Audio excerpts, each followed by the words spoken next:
I feel good, you look great, I like you, I can't wait. A first time, a first date, you're so fine, I'm so... Bonjour à tous, j'espère que vous allez bien, on se retrouve aujourd'hui pour une toute nouvelle vidéo et aujourd'hui dans cette nouvelle vidéo, comme vous l'aurez vu au titre, je vais vous expliquer comment configurer le gestionnaire des tâches sur Windows 11.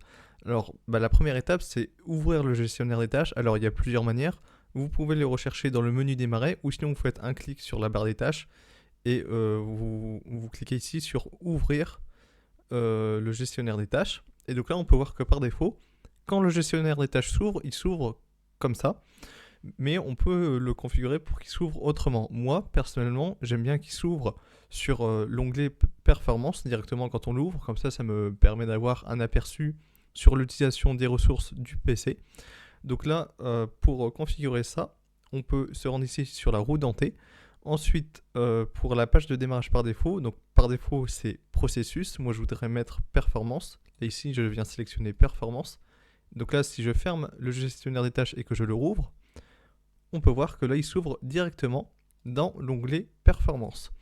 Et ensuite, deuxième chose que j'aime bien faire, pour voir l'activité en fonction de chaque cœur du processeur, ici je fais modifier le graphique en, donc par défaut c'est utilisation globale, et là je le mets en processeur logique. Donc là ici sur la machine j'ai mis 4 cœurs, donc là on peut voir ordinateur virtuel, oui c'est normal, je suis sur une machine virtuelle. Et donc là, je peux voir l'activité des 4 cœurs de façon séparée. Donc je trouve que c'est mieux aussi, surtout quand on veut allouer des cœurs, par exemple, à une application, on peut voir quels cœurs sont utilisés et à quel niveau ils sont utilisés. Voilà. Donc comme ça vous permet de mieux voir ça. Au niveau de la RAM, je ne change rien. Au niveau du disque dur, je ne change rien. Et au niveau du réseau, je ne change rien non plus. Donc voilà comment, personnellement, je configure le gestionnaire des tâches.